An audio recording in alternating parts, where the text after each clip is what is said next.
everybody, this is Patrick from Sasquatch in the Wild, and this would be the third day. Third day? Yeah, third night. It'd be third day. This is so stupid. It's trying to remember all this stuff. Third day in Yellowstone. And it's the second video, but it's the third day. Because I covered 2 days and nights roughly with one video.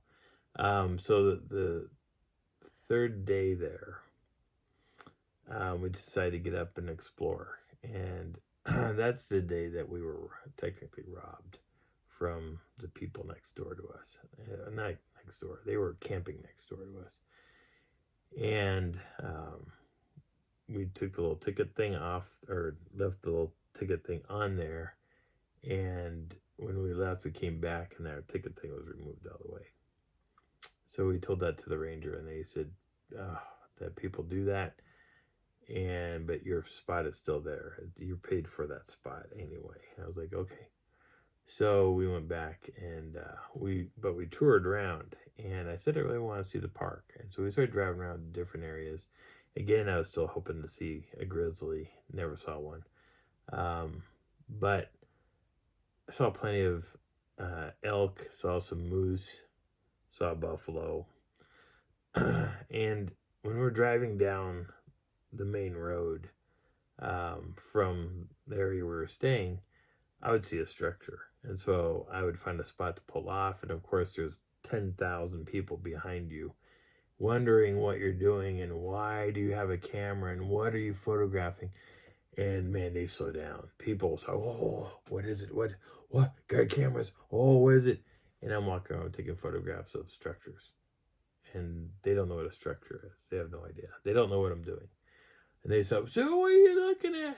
What do you see? And I was like, it's nothing. Don't worry about it. And they're like, you see something? What are you photographing? It's not important. So I wait for the cars to go by, which sometimes is like a long wait because it's like New York City.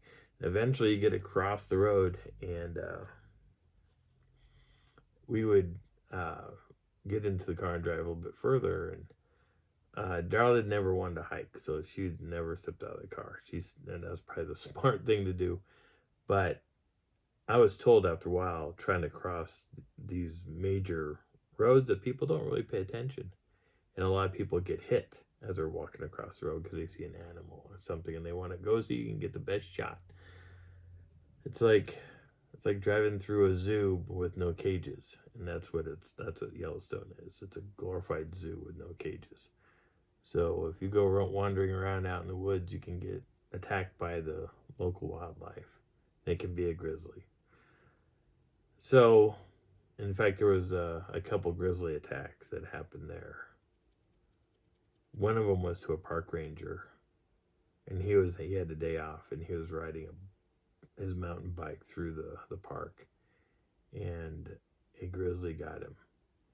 So yeah, you got to be careful about where you're walking and all that stuff. But there was an event that happened.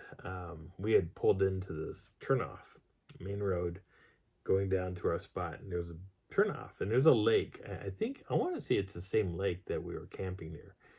And people were parking their cars there, and there's a well-walked path. All these guys were grabbing their fishing poles, and I said, I want to go down there. I want to see what they're fishing in. I said, okay, go ahead. I'm going to stay here. I said, do you want me to leave the keys in the car? And she said, yeah. So we left the keys in the car. I grabbed my camera. Grabbed this camera, which is the one I show all the time. I grab my Luminix, and I go out down this trail. And you can see things, but you can't see the lake because we're coming down, and I guess it's a long path that goes down to the lake. And as we're going down, or as I'm going down, I lose sight of the fishermen because I don't know where the hell I have no idea where they're going. I don't know if they're going all the way down or if they're kind of sort of going down. Maybe they're making a turn, and you can see where the trail split off. And I was like, oh, crap, because I don't have a map of how to get there. All I know is following these guys. And so I was looking around and I see all these baby aspens. Now there's millions of baby aspens in Yellowstone. And the Park Service just loaded the park with baby aspens. And there was a whole bunch to my left. And I was like, what? And so I walk around this thing. It was a decent circumference of baby aspens. I couldn't see in the middle, but I could see there was a big tree in the middle of this thing. I was like, well, there's got to be an opening in there somewhere. So I walk around. As I'm walking around, I see a down tree and a bunch of branches sticking up, and all the branches over here were, all the branches were honed. They were all honed to this long, sharp spike. All of them were anywhere from 6 inches long to almost 2 feet, and they were, all the bark was off. They were rubbed raw, and they came to a point that when you touched it, it would cause blood. They were so sharp that they would impale you in 2 seconds or less. If you got nailed, it would go right through you. And I was like, oh my God. So I see another tree on the other side. So I kind of walk all the way around because I could see the gap. And I went around to the other side and I looked, and here's this down tree. I was like, you know what? There's nobody around. It's all silent in the area. So I was like, yeah, I'm gonna try to maneuver this. And the logs are easily almost 3 feet from one side to the other. These are big trees. And the thing is, I didn't see a root ball. I didn't see a root ball on either tree. I saw there's no hole where the roots should have come down where the trees came in. There was none of that. There wasn't one.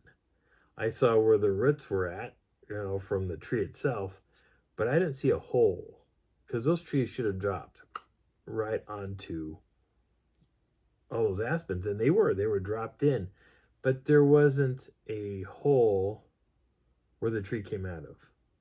That's what I'm trying to say. There's no divot. There's no nothing.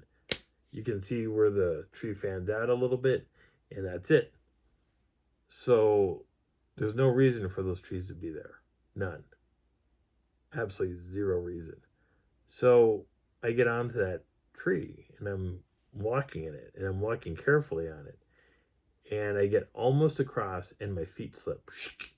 And thankfully, I could feel my camera sliding around because I had it slung around my side. And I put my hands like this, and a spike shot right up in between and almost caught me in the throat. And I'm glad I had upper body strength because I would be dead right now if I didn't. Or I wouldn't be talking because that thing would have gone right through my throat and done. And the weird thing is, I've seen trees like that in Colorado, where the trees are like all the bark is off and all the branches that are facing up and out are like honed to a point. It's almost a way of catching food without trying, or maybe trying to keep you out of an area that you shouldn't maybe be in. And I've seen these in Bigfoot related areas in Colorado. It's weird. And when I finally got away from that, I was looking at it going, damn, that was close. I could have easily died right there. It was that close. I got off that tree and I looked back. I said, well, maybe I should go back that way. And I started walking around and I saw this big tree in the middle. And I walked around looking at that thing too. And I was like, this is weird. And there was a big opening in the center of this. Being on the inside trying to look out, you can't see anything. Being on the outside looking in, you can't see anything. So you could have a camp out inside this circle and be protected from anything trying to come in, except for those 2 areas where the trees had the spikes and stuff. And the distance that I walked was probably about 30 or 40 feet to get to the center. And it was that was crazy. But while I was in there and I was taking pictures of stuff, I started to hear heavy footfalls coming from the outside. and I just kind of turned and listened, and I knew where it was because I could hear it moving. Now all the baby aspens were probably about 10 feet in height, and they were all like this. I mean, they were separated enough that you could tell that there were other aspens there, and it was just a cluster. You could hear whatever this was taking big steps, and it was like,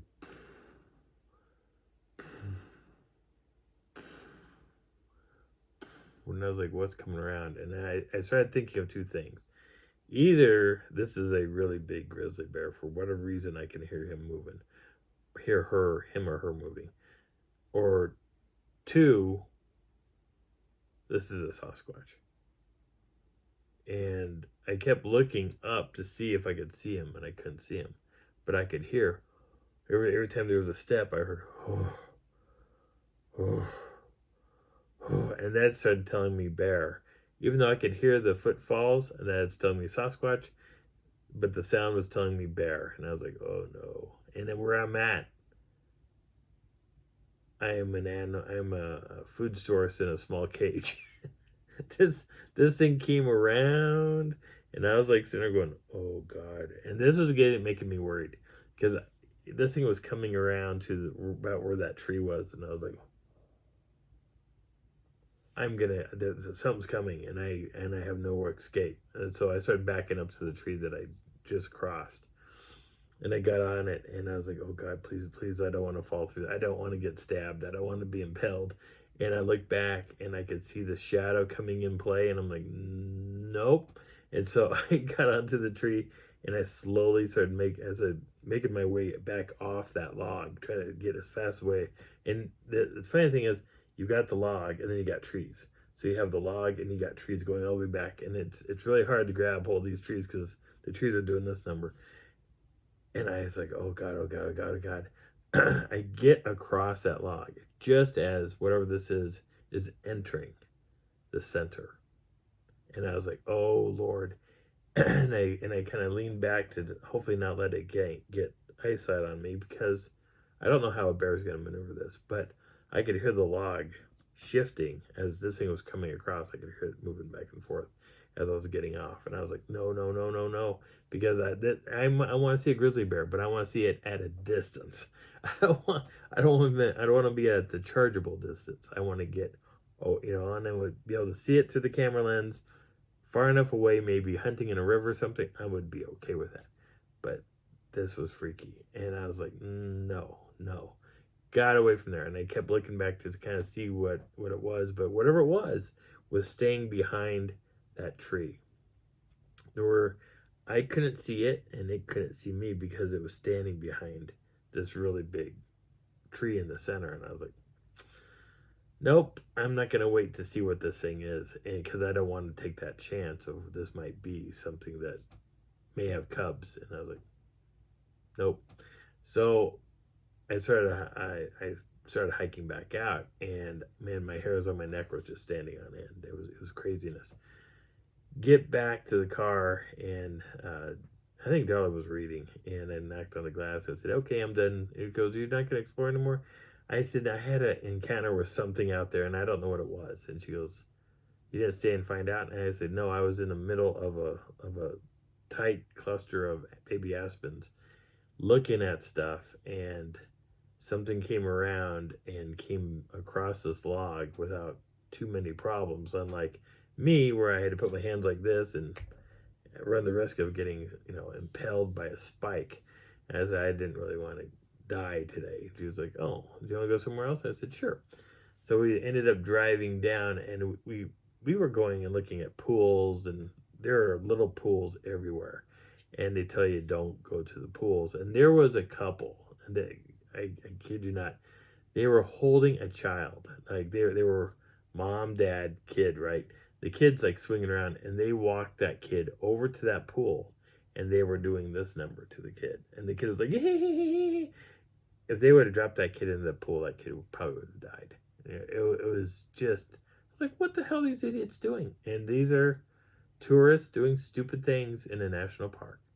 And there's not enough rangers out there to stop that from happening. But yet, these pools are everywhere. They're it's a gigantic volcano. People are doing dumb things. But there's a T that we're driving up to this intersection, and I stopped, and there's just like that tree that I talked about that it's super tall and had a V and there was a log in it. Well, there's a tree that was cut, and there was another tree that was perfectly balanced going across this thing, and it was slowly rotating, and you could see it tilting and tilting and tilting, and then it would turn just a little bit, and I was like, is that permanent? Is that a sculpture? So I got out and I looked at this thing, and other people were looking at it too, going, how does that happen? It was perfectly balanced, and it was a pole pine. You could see where the roots were here, and then you had this long section, and then you had the tuft of the tree on the other side. It's like, how? How does that happen? That doesn't make any sense. And there was a lot of that there. There is from the Old Faithful Inn. You can look across from one side of it, and you can see this cliffside that it's facing the inn. As you look all the way across, there's a cave there, and I was like, oh, I would love to go to that cave. I would love to go inside caves. I like to go into caves. I've been in a lot of caves, and lately I've been seeing videos which push the idea you shouldn't go into caves because there might be certain gases inside those caves that can kill you. And I never really thought of that before. And I've gone caving with the Colorado Grotto, so I know the good basics of what to do and what not to do. And I was looking at this cave from the distance that I was at, looking at this cave entrance has got to be huge. It's just got to be massive. But it's up, when you're looking at this rock face, and I'll put a picture of it. This thing is just huge. The way this thing is right there. It looks like almost something out of Land of the Lost, the original show, not the movie, but the original show. That's what it looks like. It's crazy, but this thing is big, and it's got a serious. I couldn't imagine how big that entrance is. But that's it for this video. I'm coming up on 17 minutes. My last video was 22 minutes long, which was crazy. But I'm gonna post pictures of what I saw that day, and I think the next video we'll be leaving Yellowstone and going down to this other location, still in Wyoming, but on our way back to Denver. And I gotta tell you about that weird poaching event. Yep, my name is Patrick. This is Sasquatch in the Wild, and I'll talk to you guys on Sunday, because this comes out on Wednesday, so Sunday will be the next video. Talk to you soon. Bye.